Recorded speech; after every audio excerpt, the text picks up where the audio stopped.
ஓம் நமோ வெங்கடேஷாய. Tirupati railway station கிட்ட இருக்கக்கூடிய இன்னொரு முக்கியமான ஜங்ஷன்னா ரேணிகுண்டா ரயில்வே ஸ்டேஷன். சென்னையிலேருந்தா இருக்கட்டும், மற்ற ஊர்கள்லேருந்தா இருக்கட்டும், நாகர்கோயிலேருந்து மும்பை போகிற ட்ரெயின் கூட மதுரை, திருச்சிராப்பள்ளி, ரேணிகுண்டா வழியாக தான் மும்பை போகும்.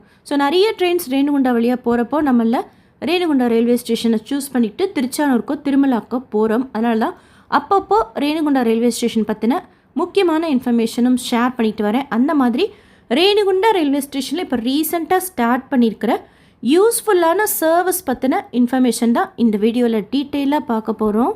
ரேணிகுண்டா ரயில்வே ஸ்டேஷன்லேருந்து டைரெக்டாக திருமலாக்கு போகிறதுக்கு இங்கே ரயில்வே ஸ்டேஷன்லேயே ஏசி பஸ்ஸும் இருக்குது, நான் ஏசி பஸ்ஸும் இருக்குது. அதில் ஏசி பஸ்ஸில் நம்ம கேஷாக கூட கொடுத்து டிக்கெட் வாங்கிக்கலாம், யூபிஐ மூலமாகவும் டிக்கெட் வாங்கிக்கலாம். நான் ஏசி பஸ்ஸில் கேஷாக மட்டும்தான் நம்ம டிக்கெட் வாங்கிக்க முடியும். ஒன் வேயாக தான் டிக்கெட் எடுக்க முடியும். அது ஏசி பஸ்ஸாக இருந்தாலும் சரி, நான் ஏசி பஸ்ஸாக இருந்தாலும் சரி. ஏசி பஸ்ஸில் டிக்கெட் ஒருத்தருக்கு 150 ரூபா, நான் ஏசியில் 105 ரூபா.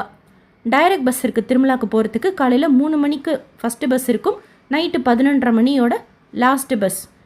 அதே மாதிரி தான் திருமலாலேருந்து ரேணிகுண்டா வரணும்னா கூட ஃபஸ்ட்டு பஸ் 3 மணிக்கு, லாஸ்ட்டு பஸ் 11:30 மணிக்கு. ரேணிகுண்டா ரயில்வே ஸ்டேஷன்லேருந்து திருப்பதி ரயில்வே ஸ்டேஷனுக்கு போகிறதுக்கு டைரக்ட் பஸ் ஃபெசிலிட்டி கிடையாது. நம்ம திருப்பதி பஸ் ஸ்டாண்டுக்கு போய் ரீச் ஆகிட்டு தான் மறுபடியும் பஸ்லேயோ ஆட்டோலையோ போய்க்க முடியும். அதே மாதிரி திருச்சானூருக்கு போகணுன்னா கூட சரி, டைரக்ட் பஸ் ஃபெசிலிட்டி கிடையாது. லோக்கல் பஸ் ஸ்டாண்டு கிட்டேயே தான் இருக்கும். திருப்பதி பஸ் ஸ்டாண்டுக்கு போய் அங்கேருந்து நம்ம திருச்சானூருக்கு போய்க்கலாம். இது பஸ் ஃபெசிலிட்டிஸோட டீட்டெயில்ஸ். ஆட்டோ ஃபெசிலிட்டி 24 ஹவர்ஸும் இருக்கும். ஈவன் ஜீப்பாக இருக்கட்டும், கேபாக இருக்கட்டும், ஓலா இருக்குது, ஊபர் இருக்குது. நீங்கள் நிறைய பேராக இருக்கீங்கன்னா ஷேரிங்காக கூட வருவாங்க, இல்லைன்னா நமக்கு மட்டும் கூட ஆட்டோ பேசிட்டு போகலாம். அடுத்து ஸ்டே பற்றி பார்க்கலாம். டிடிடியோட ரூம்ஸோ ஹால்ஸோ எதுவும் ரேணிகுண்டா ரயில்வே ஸ்டேஷனில் கிடையாது.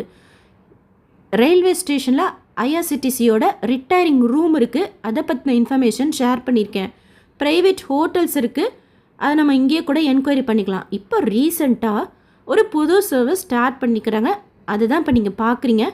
2 மணி நேரம் நம்ம ஏசி ஹாலில் இருக்கிறோம் அப்படின்னா 24 ருபீஸ் பே பண்ணால் போதும், 24 ரூபா பே பண்ணால் போதும். நம்ம இங்கே வைஃபை யூஸ் பண்ணிக்கலாம், ஏசி ஹாலில் இருக்கலாம்.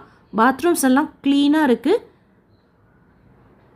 நிறைய மெயின் ஸ்டேஷனெல்லாம் இந்த ஏசி லாஞ்ச் இருக்குது. பட் இப்போது இது ரேணிகுண்டா ரயில்வே ஸ்டேஷனில் 4th and 5th பிளாட்ஃபார்மில் ஸ்டார்ட் பண்ணிக்கிறாங்க. இன்னும் சொல்லப்போனால் எக்ஸாக்டாக 5th பிளாட்ஃபார்மில் ஸ்டார்ட் பண்ணிக்கிறாங்க. ஃபஸ்ட்டு பிளாட்ஃபார்மில் ஃபஸ்ட்டு ஃப்ளோரில் ரிட்டையரிங் ரூம்ஸ் இருக்குது. இப்போ நான் சொல்கிற இந்த ஏசி லாஞ்ச் 5th பிளாட்ஃபார்மில் இருக்குது. 24 ரூபாயில் 2 மணி நேரம் நம்ம ஏசி ஹாலில் இந்த மாதிரி சோஃபா போட்டிருக்காங்க, ஸ்டே பண்ணிக்கலாம்.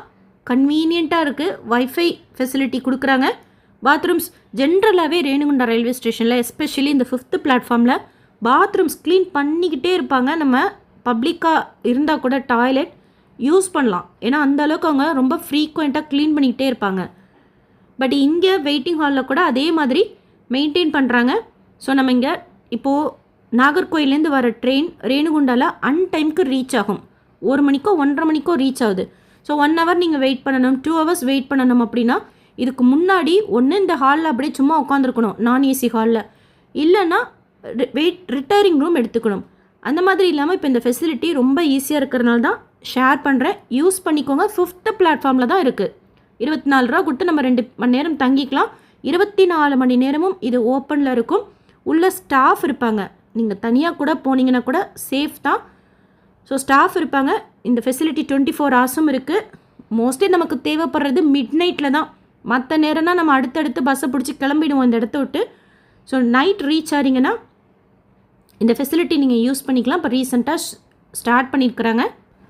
தேவைப்படுறவங்க யூஸ் பண்ணிக்கோங்க. 2 ஹவர்ஸ்க்கு 24 ருபீஸ் சார்ஜ் பண்ணுறாங்க ரேணிகுண்டா ரயில்வே ஸ்டேஷனில்.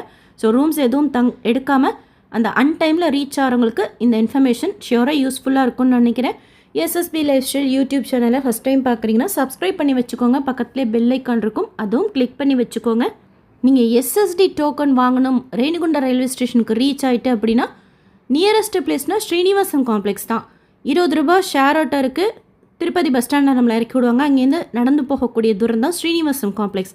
இல்லை டைரெக்டாக கூட நம்ம ஆட்டோ பேசிக்கிட்டு போகலாம். பஸ் ஃபெசிலிட்டி கூட இருக்குது, 20 ரூபாய் லோக்கல் பஸ் கூட இருக்குது. அதாவது எஸ்எஸ்டி டோக்கன் வாங்குறதுக்கு சொல்கிறேன். இந்த வீடியோ லைக் பண்ணி நிறைய பக்தர்களுக்கு ஷேர் பண்ணுங்கள். இப்போ ரீசெண்டாக இந்த ஃபெசிலிட்டி ஸ்டார்ட் பண்ணிக்கிறாங்க. ரேணுகுண்டா வந்து போகிறவங்களுக்கு ஷியோராக யூஸ்ஃபுல்லாக இருக்கும். எல்லா பிளாட்ஃபார்ம்லேயுமே லிஃப்ட் ஃபெசிலிட்டி இருக்குது. ஐஆர்சிடிசி கேன்டீன் இருக்குது.